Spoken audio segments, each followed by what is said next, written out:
வணக்கம். விஎஸ் மாந்திரிகம். இந்த மாந்திரிகத்தில் மந்திர பாவை பிரயோகம் செய்வது எப்படி என்றதை உங்களுக்கு நான் தெளிவாக காட்ட போகிறேன். மந்திர பாவை பிரயோகம் என்பது கேட்டிங்கன்னாக்கா, ஒரு செய்வன பாதிப்பு, அதுக்கப்புறம் கேட்டிங்கன்னாக்கா ஏவல் பில்லி சூனியத்திலிருந்து விடுபடுறதுக்காக மந்திர பாவையை செய்கிறதுக்காக, ஒருத்தருக்கு ஏவல் பில்லி சூனியத்தை செய்து அவங்களுக்கு கெடுதல் செய்கிறதுக்காக இந்த மந்திர பாவையை பிரயோகம் பண்ணுவாங்க.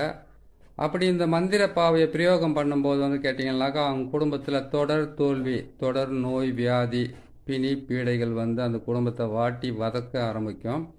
அதே மாதிரி கேட்டிங்கன்னாக்கா துர்மரணமும் ஏற்பட ஆரம்பிக்கும். துர்மரணம் என்றால் என்ன அப்படின்றத உங்களுக்கு இன்னொரு பதிவில் நான் போட்டு காட்டுறேன். இதை பொறுத்த வரைக்கும் மந்திர பாவை என்றால் என்னன்றது மந்திர பாவை மெழுகு வாங்கி அந்த மெழுகால செய்கிற பாவை ஒன்று இருக்குது.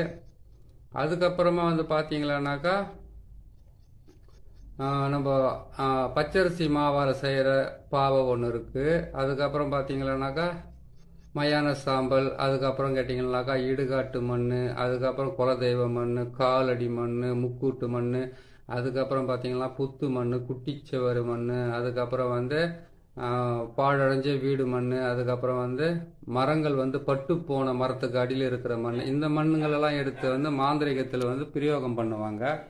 அது ஒரு வகை இருக்குது. இந்த மந்திர பாவை என்பது கேட்டிங்கன்னாக்கா ஒருத்தருடைய காலடி மண், அதுக்கப்புறம் கேட்டிங்கன்னாக்கா அவங்க வீட்டுக்குள்ளே இருக்கக்கூடிய ஏதாச்சும் ஒரு தடயம், அதாவது வீட்டு மண்ணோ அப்படின்னா அந்த வீட்டில் இருக்கிறவங்களுடைய உடையோ, இல்லைன்னு கேட்டிங்கன்னாக்கா அவங்களுடைய தலைமுடியோ, அப்படி இல்லைன்னு கேட்டிங்கன்னா அவங்க ஃபோட்டோங்களை கொண்டு இந்த மாதிரி எட்டி பாவைன்னு ஒன்று இருக்குது. அதுக்கப்புறம் கேட்டிங்கன்னாக்கா முருங்கை மரத்தினுடைய இதுலேருந்து செய்கிற பாவைன்னு ஒன்று இருக்குது. அந்த மாதிரி பல வகையான பாவைகளை வச்சு செய்கிறது தான் ஏவல் பில்லி சூனியம். இந்த ஏவல் பில்லி சூனியத்தை எதுக்காக செய்கிறாங்க கேட்டிங்கனாக்கா, தொடர் பகை, விரோதங்களால் ஏற்படக்கூடிய பல பிரச்சனைகளால் மாந்திரிகத்தில் பில்லி சூனியம், ஏவல் பில்லி சூனியத்தை செய்து ஒருத்தர் குடும்பத்தை சர்வ நாசம் செய்கிறதுக்காக செய்ய வேண்டிய வேலை தான் இது.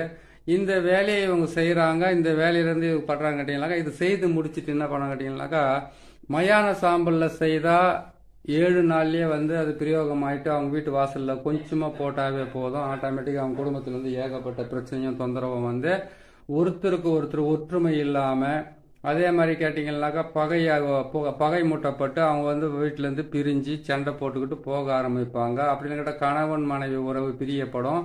அப்படியும் இல்லைன்னு கேட்டிங்கன்னாக்கா அதுவும் செய்யலாம். அதுக்கப்புறம் கேட்டிங்கன்னாக்கா தொழிலில் ஏகப்பட்ட நஷ்டங்கள் ஏற்பட ஆரம்பிக்கும். குடும்பத்தில் வருமானம் இல்லாமல் வறுமையும் நோயும் தாண்டவாட ஆரம்பிக்கும். இப்படி செய்யக்கூடிய இந்த பிரயோகம் தான் இந்த ஏவல் பில்லி சூனிய பாவை பிரயோகம். இது ஏவல் பில்லி சூனியத்துக்காக போடுறேன். பாவை பிரயோகன்றதை இன்னொரு பதிவில் போடுறேன். அதை பார்த்து நீங்கள் தெரிஞ்சுக்கோங்க.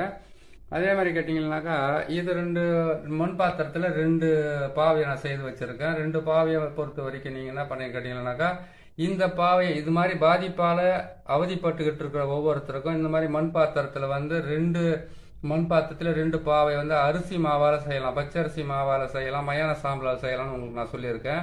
முக்கூட்டு மண்ணால் செய்யலாம், இல்லை குலதெய்வத்தினுடைய மண்ணை கொண்டு இதை ஏவல் பில்லி சூனியத்திலிருந்து விடுபட வைக்கிறதுக்கு தான் இந்த வேலை. ஏவல் பில்லி சூனியம் செய்யறதுன்றது தனிப்பட்ட வகையில் பார்த்தீங்கன்னாக்கா 7 கலசம், 6 தேங்காய், 12 முட்டை, 47 எலுமிச்சம்பழம், அதுக்கப்புறம் இந்த மாதிரி சக்கரத்துங்களை போட்டு செய்கிறது உண்டு. அதை நம்ம பொறுமையாக நான் பார்த்து உங்களுக்கு நான் செய்து காட்டுறேன். இப்போ இதை பார்க்குறீங்களா? இதை பார்த்தோன்னே என்ன பண்ண கேட்டிங்கன்னாக்கா, உங்கள் வீட்டில் அந்த மாதிரி ஒரு பாதிப்பு இருக்குது, அந்த மாதிரி ஒரு பிரச்சனை இருக்குதுன்னு கேட்டிங்கன்னாக்கா, முதல்ல என்ன செய்யுங்க, நீங்கள் இந்த மாதிரி நீங்கள் மெழுகு பாவையோ இது மாந்திரிகர் செய்து மாந்திரிகருக்காக செய்து மற்றவங்களுக்கு பிரயோகம் பண்ணுறதுக்காக தான் இந்த மாதிரி பாவையெல்லாம் செய்யணும். நீங்களே செய்து அதை கிளீன் பண்ணிக்கணும், நீங்களே அதை நிவர்த்தி பண்ணிக்கணும் அப்படின்ற ஒரு நிலையில் நீங்கள் இருந்தீங்கன்னாக்கா, இதுக்கு பச்சரிசி மாவு அப்படி இல்லைன்னு கேட்டிங்கன்னா முக்கூட்டு மண், அதாவது கேட்டால் 3 வழி கூடக்கூடிய மண்ணில் எடுத்து உங்கள் குலதெய்வத்தோட மண் எடுத்துக்கோங்க. குலதெய்வத்தினுடைய மண் எப்படி எடுக்குதுன்னு கேட்டிங்கன்னாக்கா, நீங்கள் குலதெய்வம் எந்த சாமி கும்பிட்றீங்களோ அந்த கோயிலாண்டியோ, இல்லை நீங்கள் எங்கே போயிட்டு சாமி கும்பிட்றீங்களோ அந்த இடத்துல இருந்தப்போ உங்கள் மண்ணை மட்டும் உங்கள் கையில் கொஞ்சமாக கொண்டு உங்கள் வீட்டுக்குள்ளே இருக்கிற மண், உங்கள் வாசப்படியில் இருக்கிற மண், அதே மாதிரி கிட்ட உங்கள் வீட்டு அண்டை 4 திசையிலையும் கிழக்கு, மேற்கு, வடக்கு, தெற்கு, அதாவது 4 மூலை வருது. 4 மூலையும் கொஞ்சம் மண் எடுத்துங்க. நிறைய மண் எடுக்க வேண்டிய அவசியமே கிடையாது. இந்த மண்ணையெல்லாம் எடுத்து என்ன பண்ண கேட்டிங்கன்னா 12 முட்டை வாங்கிக்குங்க. 12 முட்டையை வாங்கி அந்த 12 முட்டையில் என்ன பண்ணணும்னு கேட்டீங்கன்னாக்கா உங்கள் குடும்பத்தில் இருக்கிறவங்க பேருங்களை எழுதுங்க. பேருங்களை எழுதிட்டு என்ன செய்றீங்கன்னு கேட்டீங்கன்னாக்கா இந்த சக்கரன்றதை வந்து மாந்திரிகர் வந்து வரைஞ்சி அது வந்து உங்களுக்கு போட்டு கொடுக்கறது தான் இந்த சக்கரம். இந்த சக்கரத்தில் வந்து கேட்டீங்கன்னாக்கா முதல்ல பாருங்க உள்ள வந்து பார்த்தீங்கன்னாக்கா முக்கோணத்துக்குள்ள ஓம் என்ற எழுத்து. அதுக்கப்புறம் கேட்டீங்கன்னாக்கா 6 கோணம், 6 கோணத்துக்கு அப்புறம் பார்த்தீங்கன்னாக்கா வட்டக்கோணம் சொல்லக்கூடிய ஆகாய வட்டம், அதுக்கப்புறம் நாற்கோணம். இது உள்ள வந்து பார்த்தீங்கன்னா பிறை கோணம் இருக்கும். பிறை கோணம் இருக்குது. அது இத்தனை கோணமும் போட்டு இந்த சக்கரத்தை எழுதி இந்த சக்கரத்தை வந்து அஷ்டபந்தனமாவோ அப்படி இல்லைன்னு கேட்டிங்களானாக்கா உங்களுக்கு தாய்த்தாவோ போட்டு கொடுக்கறதுக்கு வந்து மாந்திரிகர்கள் வந்து உங்களுக்கு செய்து கொடுக்குற வேலை இந்த வேலை.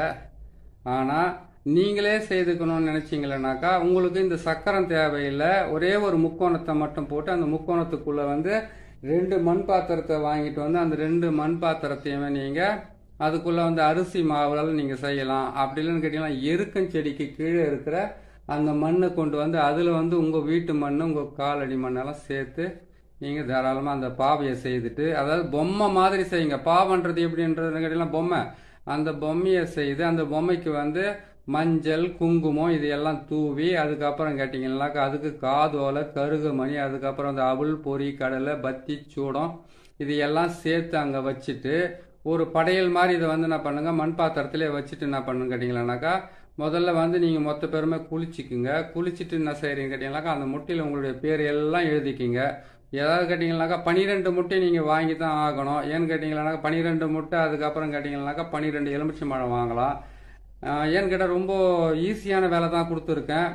அந்த ஈஸியான வேலை செய்யலாம். ஏன்னு கேட்டிங்கனாக்கா நிறைய பேர் என்கிட்ட நான் இன்னொரு சேனலில் யூடியூப் சேனலில் நான் போடுறத வந்து கேட்டிங்கன்னா நிறைய பேர் கேட்குறது இந்த மாதிரி இருக்காங்க. இது வந்து வற்புறுத்தி கேட்டதுனால இந்த சேனலை வந்து நான் சொல்லிக்கிட்டு இருக்கிறேன். நீங்கள் என்ன பண்ணுறீங்க கேட்டிங்கன்னா இதை வந்து மொத்தத்தையுமே வந்து உங்கள் பேரெல்லாம் எழுதி உங்கள் தலையை வந்து உச்சந்தலையிலேருந்து உள்ளங்கால் வரைக்கும் தலையை வந்து உடம்புக்குள்ளவே போட்டு தேய்ச்சிக்கிட்டே வந்து நீங்கள் வச்சு சாம்பிராணி வெண்கடுகெல்லாம் போட்டு எரிக்கிற வேலை ஒன்று இருக்குது. அதே மாதிரி இன்னொரு விஷயம் கேட்டிங்கன்னா உங்கள் தலையை மட்டும் சுற்றி 8 முறை சுற்றி அந்த மண் பாத்திரத்தில் அந்த பொம்மை மேலே வச்சுட்டு முதல்ல வந்து அந்த மண் பாத்திரத்தை எடுத்து யாருக்கு வந்து இந்த மாதிரி ஏவல் பில்லி சூனியத்தால் வந்து பாதிக்கப்பட்டு இருக்கிறீங்களோ அந்த பாதிப்பிலிருந்து விடுபடணும்னு கேட்டிங்கன்னாக்கா நீங்கள் செய்ய வேண்டிய வேலை வந்து தலையை வந்து அந்த பொம்மையை முதல்ல சுற்றிடுங்க.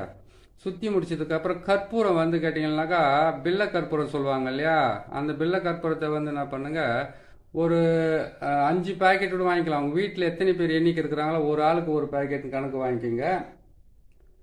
அதை வாங்கினீங்கன்னா சரின்னு கேட்டிங்கனாக்கா கீழே வச்சுட்டு உங்களுடைய தலையை வந்து 3 கற்பூரமாக எடுத்து உங்கள் தலையை சுத்தமாக சுற்றிக்குங்க. சுற்றி முடித்து அதுக்கப்புறம் நீங்கள் என்ன செய்கிறீங்கன்னு கேட்டிங்களானாக்கா அந்த மண் பாத்திரத்தில் கற்பூரத்தை வச்சுட்டீங்க. அதுக்கப்புறம் முட்டையை என்ன பண்ணுறீங்க 8 முறை சுற்றி என்ன பண்ணுறீங்கன்னாக்கா அதை கேட்டிங்கனாக்கா வலது கையில் 8 முறை சுற்றுறீங்கன்னாக்கா ஒரு முட்டையாவே இடது கையிலையும் நீங்கள் ஒரு முறை சுற்றி தான் ஆகணும். அந்த சுற்றினா தான் உங்களுக்கு கரெக்டாக வேலை செய்யறதுக்கு ஆரம்பிக்கும். அதை சுற்றி அது மேலே வச்சுடுங்க. அதுக்கப்புறம் கேட்டிங்கன்னாக்கா வீட்டினுடைய மூளை இருக்குது பார்த்தீங்களா, அதான் 4 மூலை இருக்கும் ஒரு வீட்டுக்குள்ளே. ஒரு வீட்டுக்குள்ளே 4 மூலை இருக்குதுனாக்கா ஒரு வீட்டில் வந்து 4 ரூம் இருக்குதுன்னா 4 மூலையும் சுற்றணுன்ற அவசியம் கிடையாது. ஈசானிய மூலை அக்னி மூலை வாழ்வு மூலை குபேர மூலைன்னு சொல்கிறாங்க இல்லையா, அந்த 4 மூலையுமே வந்து நீங்கள் அங்கே போய் நின்றுக்கிட்டு கற்பூரத்தை கொளுத்திட்டு எலுமிச்சம்பழத்தை சுற்றி நசுக்கிட்டு அதுக்கப்புறம் முட்டையை வந்து என்ன பண்ணுங்க 4 முறை அப்படின்னு கேட்டால் 8 முறை அப்படின்னு கேட்டால் 12 முறை அப்படின்னு கேட்டிங்கன்னாக்கா அதை கெட்டதை விளக்கறதுக்கு உண்டான 4 8 12 செய்யணும். நல்லது நடக்கிறதுக்காக நீங்கள் சுற்றி போகிறீங்கன்னாக்கா 3 7 9 11 இந்த மாதிரி சுற்ற வேண்டியதாக இருக்கும். இதுவும் ஒரு விஷயமாகவே இருக்குது. நீங்கள் பார்த்து இது செய்துக்குங்க. செய்து முடிச்சிட்டீங்க, தலையெல்லாம் சுற்றிட்டீங்க, அந்த 2 மண் பாத்திரத்தில் கற்பூரத்தையும் சுற்றி வச்சுட்டீங்க, முட்டையும் சுற்றி வச்சுட்டீங்க, எலுமிச்சம்பழம் 12 வாங்கினீங்க. 12லேயும் உங்களுடைய பேர் உங்களுடைய அம்மா பேரெல்லாம் எழுதிட்டீங்க. எழுதி அதையும் தலையை சுற்றி நீங்கள் வச்சுக்கிட்டீங்க. வச்சுட்டு என்ன பண்ணுறேன்னு கேட்டிங்கனாக்கா எருக்கனுடைய குச்சி காஞ்ச குச்சி இருக்குது பார்த்தீங்களா, அது போட்டு இதை எரிக்கலாம். எட்டி குச்சியை போட்டு எரிக்கலாம். அப்படி இல்லைன்னு கேட்டிங்கனாக்கா பலசரக்கு கடை நாட்டு மருந்து கடையில் போய் 108 மூலிகைன்னு ஒன்று கொடுப்பாங்க. அந்த 108 மூலிகையை வாங்கிட்டு வந்து கற்பூரத்தை நல்லா போட்டு இதையெல்லாம் போட்டு என்ன பண்ணலாம் இடுகாடு அப்படின்னு கேட்டால் மயானம், அப்படி இல்லைன்னு கேட்டிங்கன்னா முக்கூட்டு வழி, அப்படி இல்லைன்னு கேட்டிங்கன்னா ஏரி ஆறு குளம், அதுக்கப்புறம் கேட்டிங்கன்னாக்கா ஏதாச்சும் வந்து உங்களுக்கு தனிப்பட்ட முறையில் இடமா இருக்கிற இடத்துல போய் கொளுத்தலாம். அப்படி இல்லைன்னு கேட்டிங்கன்னாக்கா நீங்கள் உங்கள் வீட்டை விட்டுட்டு வெளியில் போயிட்டு எங்கேயாவது மறைவான இடத்துங்களில் செய்யலாம். எருக்கஞ்செடி கீழே கொளுத்தலாம். இவ்வளோ வேலை இருக்குது இதில். இதை செய்து முடிக்கிறீங்க. செய்து முடிச்சுட்டு எடுத்துன்னு போய் என்ன பண்ணுறீங்கன்னாக்கா, இது ஒரு நாள் செய்துடுறீங்க. இது ஒரு நாள் செய்து எடுத்துன்னு போயிட்டு எரிச்சிட்டு என்ன பண்ணுறீங்கன்னாக்கா, கல்லை தூக்கி போட்டு உடைக்கணும். எரிச்சு விட்டு அப்படியே விட்டு வந்துடக்கூடாது. கல்லை தூக்கி, அதாவது கற்பூரம் அடியில் இருக்கு, மேலே முட்டையை வச்சிருக்கிறீங்க. அதுக்கு கீழே வந்து பார்த்தீங்கன்னா கற்பூரத்துக்கும் முட்டைக்கும் கீழே வந்து பார்த்தீங்கன்னாக்கா அந்த பொம்மை இருக்குது. அந்த பொம்மையில் என்ன பண்ணுங்கன்னா கற்பூரத்தை மேலே போட்டு முட்டையை மேலே வைக்கிறீங்க. சுத்தியெல்லாம் வச்சுட்டீங்க. கொண்டு போயிட்டு எரிக்கிறீங்க. அதாவது எரியணும். அது கற்பூரம் வந்து கம்மியாக போட்டுட்டு அதுக்கப்புறம் வந்து நீங்கள் எரிஞ்சும் எரியாமலும் செஞ்சும் செய்யாமலும் ஓடி வந்துடக்கூடாத தேவை. அது செய்து முடிச்சுட்டு என்ன பண்ணுறீங்கன்னு கேட்டிங்கன்னாக்கா, நீங்கள் அங்கேருந்து வந்து 3 அதாவது கேட்டாக்கா 3 இருக்கு. மஞ்சள் தண்ணி, மாட்டு கோமியம், அதுக்கப்புறம் கேட்டிங்களானாக்கா நீங்கள் இந்த மஞ்சள் தண்ணி, மாட்டு கோமியம், ரோஸ் வாட்டர் இருக்குது இல்லையா, அதெல்லாம் வந்து நீங்கள் ஒரு நாளைக்கு ஒன்று குளிக்க வேண்டியதாக இருக்கும். வீட்டில் ஒரு 7 நாளைக்கு தீட்டு படாமல் இருந்தாவே போதுமானது. தினமும் காலையில் எழுந்திரிச்சோன்னு உங்கள் காலடி மண்ணை எடுத்து தலையை சுற்றி கொண்டு போய் தூரமாக போட்டு வந்தீங்கன்னாவே, இல்லை கற்பூரத்தை வச்சு கொளுத்தி விட்டீங்கன்னாவே உங்களுக்கு அந்த மாதிரி ஏவல் பில்லி சூனியத்தால் ஏற்பட்டிருக்கிற பாதிப்புலேருந்து மிகவும் நன்மை நடக்கிறதுக்கு ஆரம்பிக்கும். இதை நீங்கள் பார்த்து நீங்கள் செய்துக்கலாம். நீங்களே செய்துக்கிறதுக்காக தான் இந்த விஷயத்த சொல்லியிருக்கேன். மற்றபடி வந்து பார்த்தீங்கன்னாக்கா ஒரு மாந்திரிகர் செய்து கொடுக்கணும் அப்படின்ற ஒரு சூழ்நிலை இருந்தால் இந்த சக்கரத்தை பார்த்துக்குங்க. நாற்கோண சக்கரம், நாற்கோண சக்கரத்துக்கு உள்ள வந்து பார்த்தீங்கன்னா 6 கோணம், 6 கோணத்துக்கு அப்புறம் கேட்டிங்கன்னா வட்டக்கோணம், வட்டக்கோணத்துக்கு உள்ள பார்த்தீங்கன்னாக்கா முக்கோணம், முக்கோணத்துக்கு நடுவில் பாருங்க பிறை கோணம் வரும். இந்த பிறை கோண சக்கரத்தை போட்டு இதுக்கு வந்து கேட்டிங்கன்னாக்கா ஏவல் பில்லி சூனியமாக இருந்தாக்கா இதை வந்து நீங்கள் இந்த சக்கரத்தை போட்டு இந்த சக்கரத்துக்கு வந்து என்ன பண்ணிக்கிட்டீங்கன்னாக்கா வசிய திரவியங்களை வந்து அதில் பூச வேண்டியதாக இருக்கும். சவ்வாது, புணுக்கு, அதுக்கப்புறம் கேட்டிங்கன்னா குங்குமப்பூ, இது எல்லாம் சேர்த்து அரைச்ச மைய பூசலாம். இல்லைன்னா சவ்வாது மட்டும், இல்லாட்டி முக்குடல்னு கேட்டுங்க. அப்படின்னு கேட்டிங்கன்னாக்கா வாசன திரவியங்களால் செய்யப்பட்ட மைகளை வந்து இது மேலே வந்து வசிய மை இருக்குது, அதெல்லாம் போட்டு நீங்கள் பூசணும். மந்திர சாபமோ எந்திர சாபமோ நிவர்த்தி பண்ணிட்டு அதுக்கப்புறம் நீங்கள் இந்த தாயத்தை செய்து இந்த தகுடை செய்து ஒரு தாயத்தில் போட்டு கழுத்தில் போட்டு கட்டிக்கிட்டாவே உங்களுக்கு சரியாகும். கட்டிக்கிட்டாவே உங்களுக்கு வந்து செய்வன பாதிப்பு வந்து முழுமையாக விடுபடலாம். அப்பேற்பட்ட வேலையாக இருக்குது இந்த வேலை. இந்த வேலையை செய்து முடிங்க. முதல்ல வந்து எப்படின்னு கேட்டீங்கன்னாக்கா மாந்திரிகத்தை பிரயோகம் பண்ணுறது வந்து நீங்களே செய்துக்கிறதுக்கு ஒரு வழி சொல்லியிருக்கிறேன், மற்றவங்க செய்து கொடுத்து ஒரு வழி சொல்லியிருக்கேன். இந்த வழியை செய்துட்டு என்ன பண்ண கேட்டீங்கன்னா மாட்டு கோமியம் இருக்குது பார்த்தீங்களா, மாட்டு கோமியத்தால் வந்து நீங்கள் வீட்டுக்குள்ளே வந்து செய்து நீங்களே முடிச்சிட்டிங்களா சரி, மற்றவங்க செய்து கொடுத்தாலும் சரி, மாட்டு கோமியத்தால் வந்து வீட்டில் வந்து ஒரு 7 நாளைக்கு, அதாவது ஞாயிற்றுக்கிழமை தொடங்குறீங்களா வர ஞாயிற்றுக்கிழமை முடிக்கிற வரைக்கும் மாட்டு கோமியத்தால் சுத்தமாக கழுவிட்டு நவகிரக அதாவது மாட்டு கோமியத்தினாலேயே வீடு கழுவணும்னு கிடையாது. அவ்வளோ மாட்டு கோமியத்துக்கு நான் எங்கே போகிறதுன்னு ஒரு கேள்வி கேட்கலாம். நீங்கள் வந்து அப்படியே செய்யணுன்றதெல்லாம் கிடையாதுங்க. நீங்கள் வந்து தண்ணி இருக்குது பார்த்தீங்களா, தண்ணி வீடு ஃபுல்லாக வந்து மாட்டு கோமியத்தை தெளிச்சிட்டு ஒரு அரை மணி நேரம் கழித்து வீட்டை வந்து நீங்கள் தண்ணியால் வந்து ஜலத்தால் பச்சை தண்ணியால் வந்து நீங்கள் வீட்டை வந்து கழுவிலாம் சுத்தமாக க்ளீன் பண்ணிக்கலாம். இது 7 நாளைக்கு செய்யணும். இந்த 7 நாள் செய்யறதுக்கு முன்னாடி வீட்டுக்குள்ளே வந்து பெண்கள் வந்து மாதவிடை ஆகக்கூடிய ஒரு நாட்களாக இருந்தாக்கா அதை தவிர்த்துட்டு அது குணமானதுக்கு அப்புறமே நீங்கள் செஞ்சுக்கலாம். அப்போ ஏன்னாக்கா உங்களுக்கு மாதம் தெரியல, இந்த மாதத்தில் 3ஆம் நம்ம ஆகணும், அதனால் அதை வச்சு செஞ்சுக்கலாம். சரி, பெண்களே இல்லை ஆண்கள் மட்டும்தான் இருக்கிறீங்க வீட்டில், இந்த மாதிரி வந்து இது மாதிரி செஞ்சுருக்காங்க அப்படின்னு நினச்சிங்கன்னாக்கா நான் சொன்ன மாதிரி நீங்கள் என்ன பண்ணுறீங்கன்னு கேட்டிங்கன்னாக்கா இந்த பாவையை செய்து முடித்து அந்த பாவைக்கு உண்டான வழியை என்னன்றதை நான் சொல்லியிருக்கேன் பாரு, அதை கரெக்டாக செய்து முடித்து கொண்டு போயிட்டு எரிச்சு விட்டுட்டு வாங்க.